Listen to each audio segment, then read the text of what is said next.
ଏମିତି ରୋଷେଇ କରିକି ଖାଇବି ବୋଲି ଭାବିବି ନଥିଲି। ଆକ୍ଚୁଆଲି କଣ ହେଇଛି ନା ଆଜି ସୋମବାର ବୋଲି ସକାଳୁ ଉଠି ତ ପଡିଥିଲି, କିନ୍ତୁ ସକାଳୁ କାମ ସରୁ ସରୁ ଲେଟ୍ ହେବାରୁ ସକାଳ 9ଟାରେ ମହାରାଣୀ ବାହାରିକି ଯାଇଥିଲେ ମନ୍ଦିରକୁ। କାହିଁକି କେଜାଣି ଏଇ ମନ୍ଦିରକୁ ଯେତେ ଥର ଯାଉଥାଏ ସେତିକି ନୂଆ ନୂଆ ଲାଗୁଥାଏ। ଆପଣ ମାନେ ନିଜେ କହୁନାହାନ୍ତି ପରିବେଶଟା କେତେ ସୁନ୍ଦର ଲାଗୁନି? ଏଣ୍ଡ ହଁ, ଏହାର ଉତ୍ତର ତ କେବଳ ନେଚର ଲଭର ମାନେ ହିଁ ଦେଇପାରିବେ। ତ ସୋମବାରରେ ପ୍ରଥମେ ବାବା ଭୋଳାଶଙ୍କରଙ୍କର ଦର୍ଶନ ସାରି ପୂଜା କରିଥିଲି, ଦେନ୍ ସେଠୁ ଆସି ମନ୍ଦିରରେ ଥିବା ଅନ୍ୟ ଦେବାଦେବୀଙ୍କ ଦର୍ଶନ ସାରି ଘରକୁ ରିଟର୍ନ କରିଥିଲି। ଏବଂ ମନ୍ଦିରରୁ ଆସି ଯେହେତୁ ମୋର ରୋଷେଇ କମ୍ପ୍ଲିଟ ହେଇନଥିଲା, ପ୍ରଥମେ ବିସ୍କୁଟ ଖାଇ ଟିକେ ପେଟକୁ ଶାନ୍ତି ଦେଲା ପରେ ମୁଁ ଲାଗି ପଡିଲି ମୋ ଦେଶୀ ଷ୍ଟାଇଲରେ ବୁଟ ତରଲା କରିବାକୁ। ରେସିପି ଦରକାର ନା? ଆରେ ବାବା ମତେ ଜଣା।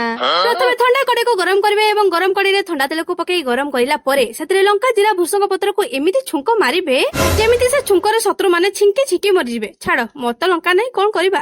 ଦେନ୍ ଛୋଟ ଛୋଟ କଟା ଆଳୁକୁ ପକେଇ ସେଥିରେ ଲଙ୍କା, ଲୁଣ, ହଳଦୀ ଦେବାର କିଛି ସମୟ ପରେ କଟା ପିଆଜ ପକେଇଦେବେ। ଦେନ୍ ହାଲକା ଫ୍ରାଏ ପରେ ସିଝା ହେଇଥିବା ବୁଟକୁ ନେଇ ପକେଇଦେବେ। ଦେନ୍ ହେଇଗଲା ନା ମୋ ଷ୍ଟାଇଲରେ ଦେଶୀ ଏଣ୍ଡ ଟେଷ୍ଟି ବୁଟ ତରଲା। ଜମା ଆଉ ଭୋକ ନ ସମ୍ଭାଳି ବସି ପଡିଲି ଗେମ୍ପିବା ପାଇଁ। ଆଉ ସମ୍ଭାଳିବି କେମିତି ଯେ? ଦେଖିପାରୁଛନ୍ତି ତ କେତେ ଦୁର୍ବଳିଆ ଛୁଆଟା।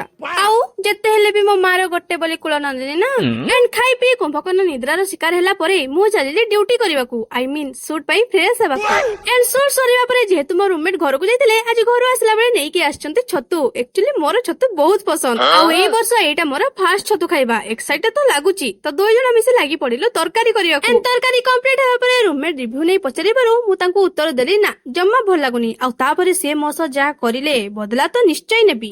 ତ ସାଙ୍ଗମାନେ ଆଜି ପାଇଁ ଏଇଠି ରହିଲି। ଭିଡିଓ ଭଲ ଲାଗିଲେ ସବସ୍କ୍ରାଇବ ନିଶ୍ଚିତ କରିବେ।